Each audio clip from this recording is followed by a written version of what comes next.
Just before midnight, a woman's terrified screams shattered the quiet of a Northport, Florida street. A frantic neighbor called 911, reporting a desperate cry for help and a furious banging on her door. The woman vanished back into the night, but when the neighbor checked the threshold, she made a sickening discovery. A stark, vivid trail of BL** God marked the driveway. This is the tragic case of Robbie and Jennifer Tower. It is a story not about a stranger's violence, but the unspeakable betrayal of a loving family. In this documentary, we will trace the journey of a selfless couple whose compassion led them to a faraway orphanage and the young man they adopted. We will uncover the dark, simmering rage that culminated in an incomprehensibly savage stir.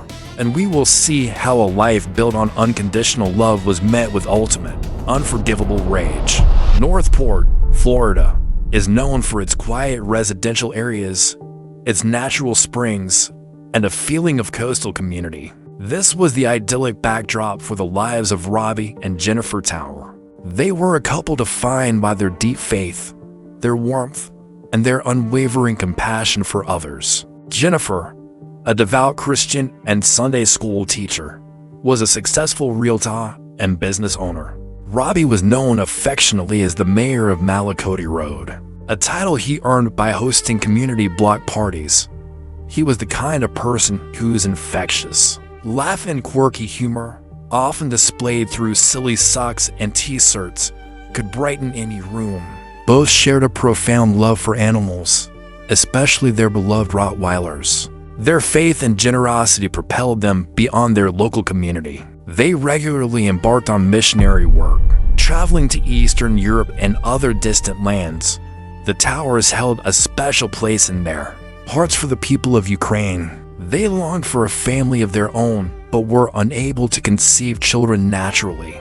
Following a missionary trip that included a visit to a Ukrainian orphanage, the couple made a profound, life-altering decision. They would adopt. The process was lengthy, stressful, and financially demanding, but their determination never wavered. Their compassion was limitless. They dreamed of offering a life of comfort and opportunity to a child who had known only hardship. Finally, at the age of 14, they welcomed Dimma Tower into their home in Northport. Dimma was born in the war-torn Luhansk region of Ukraine.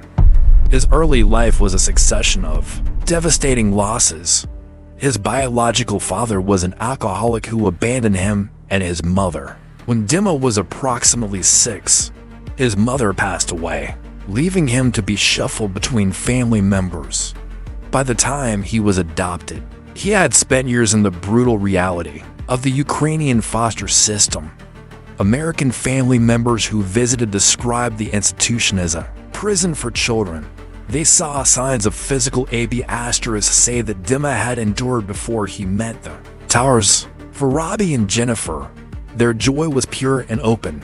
They embraced their new roles completely, celebrating every small success Dimma achieved. The transition, however, was challenging for the boy. Arriving as a teenager who spoke no English, he struggled to adjust to American life. High school was problematic, and he eventually dropped out in 10th grade. Despite these difficulties, the family persevered, creating memories with trips across the country. They celebrated the day Dimma received his American citizenship with immense pride. But challenges continued to mount for the Towers. As Dimma grew older, arguments within the household became more frequent. He moved out for a time, living independently and with other family members. A police response to a domestic incident at the Malakoti Road house was reported in 2020, though no formal charges were filed.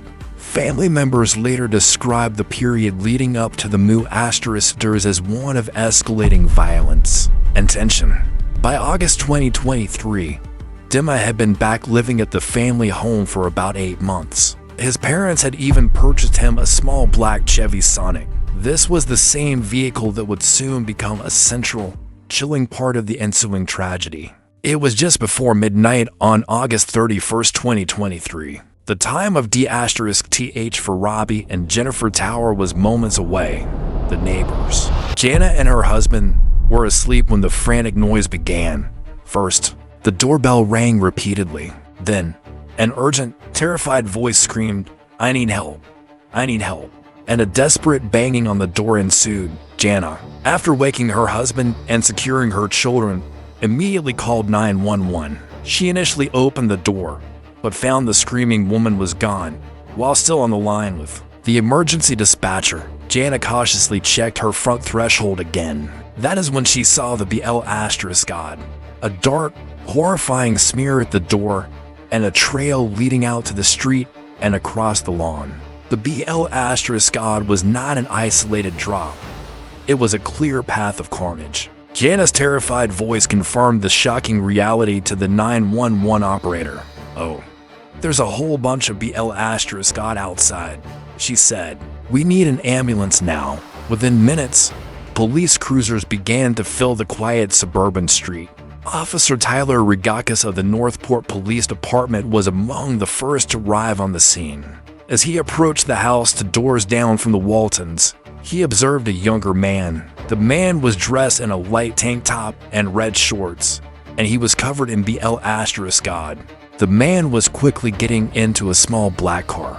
The officer immediately identified himself and gave clear, verbal instructions to stop the vehicle. The instructions were ignored. The black Chevy Sonic sped away from the gruesome scene. A high-speed chase through the streets of Northport began instantly. The pursuit was reckless and prolonged. For the next 30 minutes, the black Chevy Sonic raced through residential areas before making its way onto the I-75 interstate. The driver showed a complete disregard for life. At one point, he crossed over the median, driving directly against oncoming traffic. At least 3 officers, including Rigakis, continued the dangerous pursuit as they chased the suspect. Information from the house on Malakoti Road began to filter through the police radio. Inside the Tower residence, police had made the horrific discovery. Robbie and Jennifer Tower were found D*D in a scene of unbelievable brutality. They had both sustained a catastrophic, undetermined number of stab wounds. The BL*God evidence stretched from the master bedroom to the living room, documenting an intense struggle. Absent from the home was the couple's 22-year-old son, Dimma Tower. Jana, the neighbor, confirmed it was his black Chevy that had fled the scene moments before the officers arrived. Sarasota County Sheriff's deputies finally managed to stop the car. They deployed a spike strip across the roadway, flattening the vehicle's tires. Dashcam footage captured the moment Dimma exited the now disabled car. He ran from the roadside, scaling a fence and disappearing into the darkness of a nearby warehousing property. Behind the warehouses lay a treacherous area, a series of alligator-infested canals. Officers recalled hearing the chilling sounds of the animals in the water. As they approached the scene, they believed Dimma had plunged into the canals in a desperate attempt to elude capture. The chase was called off for the night, but the hunt for Robbie and Jennifer Tower's BL*OD'd son resumed the very next morning. The search efforts paid off quickly. On the morning of September 1st, a Shell gas station employee in Nokomis noticed a disheveled young man enter the store. He was extremely muddied and selected an iced tea. The employee, Kay, was immediately suspicious. It was too early for laborers to be so thoroughly covered in mud. Her concern escalated when the man paid with cash. The mud on his hands was unmistakably mixed with dark, red stains. Minutes later, police entered the store in search of Dimma Tower. Based on Kay's tip and others who had seen him, officers swiftly located and arrested Dimma in the store's back parking lot. He was calm. He was quickly taken into custody and sat down with detectives. They immediately asked him to explain the mu***'s how and why they had taken place. Dimma's interrogation began to reveal the dark architecture of the crime. Forensic experts on the scene had already deduced the answer to the how. BL***God evidence pointed to a surprise attack that began in the master bedroom. Robbie, a physically larger man than his son, was caught entirely unaware while sleeping. Where did it start? A detective asked. The bedroom, Dimma confirmed. Was your dad sleeping? Yep, he replied. Then you stab him? Yeah. Dimma claimed he stabbed his father a countless number of times. The brutal attack spilled out of the bedroom. There were signs of an intense struggle against the north wall and a trail of BL***, leading into the living room, where Robbie was eventually found. Jennifer must have awoken during this terrifying commotion. She attempted to flee, making her way out of the house. The trail of BL** led across the lawn of the vacant next-door house, straight to the neighbor Jana's front door, but she never made it inside. The trail of BL** documented her return trip. She was eventually found back in the living room, next to her husband. Detectives theorized that her son must have pursued her, cornered her at the neighbor's door, and forced her back into the house at knife point. When asked what happened, Dimma gave a chilling account. He admitted to following her. He yelled at her. He instructed his mother to return to the house, and she complied. In a moment of surreal, horrifying calm, Jennifer sat on the family sofa. She listened to her son, the boy she had traveled across the world to save, air his grievances and rage. When he felt his monologue was complete, he finished the ***. Detectives asked what could motivate such savagery. Dimma offered complex, confusing, and contradictory answers. Mostly, he insisted they would not understand his reasoning. Perhaps the clearest, most honest response came in a single, terrifying word: rage. "Help me understand where the rage has to come from," a detective pleaded. Dimma claimed his parents were not family anymore. "They changed," he said. He had been arguing with them over family issues. He denigrated the United States. He no longer cared for his adopted family or the country that sheltered him. He was finished with all of it. Dimma did not present a plan to return to his war-torn home nation. He offered no reason why his parents would have stopped him from leaving. He only insisted that he had fallen out with them, and that their marriage was the underlying cause. "What was the reason to ***** your parents?" A detective asked. "Marriage," Dimma responded. The ****s were not spontaneous. Dimma admitted he contemplated the act when he returned home that night. The thoughts began as he sat in his car. They continued as he went into his bedroom and drank some whiskey. "Did you decide to **** your parents before you walked in?" a detective asked directly. "Yes," Dimma answered. "Two knives were used in the attack. The violence was relentless." Dimma claimed the first knife slipped, and he lost it behind the bedside table. Instead of ending the attack, he walked into the kitchen, retrieved the second knife from the butcher block, and returned to resume stabbing his parents. The medical examiner found 68 penetrating wounds on Robbie, primarily to his neck, chest, and arms. Jennifer sustained 79 stab wounds, mostly to her neck. It was an incomprehensibly savage attack against the two people who had offered him unconditional love. Dimma Tower was initially charged with 2 counts of **** in the second degree. However, the sheer brutality of the attack, combined with his own statements confirming contemplation, led a grand jury to indict him on 2 counts of first-degree premeditated ***. He went to trial. In November 2025, the prosecution argued that Dimma was fed up with the country and his parents, and that he knew he would **** them. Dimma's troubled childhood as a mistreated orphan was deemed irrelevant to the proceedings.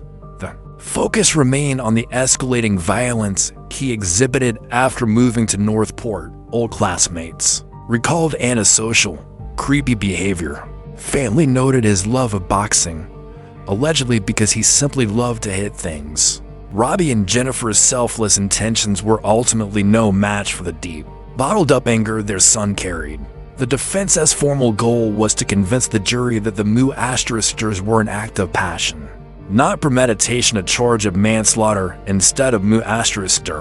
However, Dimma's own testimony on the stand was chaotic and frustrating. He constantly pushed back against his own attorney's questions. He complained to the judge that he could not answer questions simply because they were too complicated. He made bizarre assertions that he was intoxicated when he confessed and temporarily insane while he committed the crime. Dimma's words only solidified the prosecution's case. Despite claiming no plan was in place, he admitted to contemplating the key asterisk link multiple times. When confronted with his own confession, he finally admitted that he decided to key asterisk L his parents before he even walked in the door. The jury returned with guilty verdicts on all counts. During the sentencing portion of the trial, Robbie and Jennifer's loved ones offered moving impact statements. Jennifer's friend spoke directly to Dimma, saying she could not have loved him more even if she had given birth to him herself. They chose to love him and gave him their name, hoping to make him a somebody. Robbie's father addressed the court, wishing to speak directly to his grandson, demanding that Dimma change his name in jail. He did not want his family name associated with the betrayal. Dimma was given one final opportunity to speak, perhaps to express some form of remorse and offer a fraction of closure. He failed entirely. Instead of an apology, Dimma offered a bizarre, confusing statement that attempted to shift the blame. He claimed he was being held accountable for the actions of grown men, referring to the supposed mistreatment by his own and his mother's fathers. He refused to apologize for the actions of others. The judge was forced to have the defendant removed from the stand. The judge imposed life sentences without parole to be served consecutively. An additional 5 years was added for fleeing law enforcement. The judge addressed the defendant, saying, "You seem to be an evil spirit because you're talking foolish." Robbie and Jennifer Tower are remembered for their unwavering warmth, their deep compassion, and their extraordinary ability to go above and beyond for those in need. Their vacations and resources were dedicated to mission trips, fueled by a great love for the Ukrainian people and a desire to help children like the one they welcomed home. Their story remains a profound tragedy, a chilling reminder of how the greatest acts of selfless love can be met with the most incomprehensible, unforgivable rage. And that was the tragic case of Robbie and Jennifer Tower.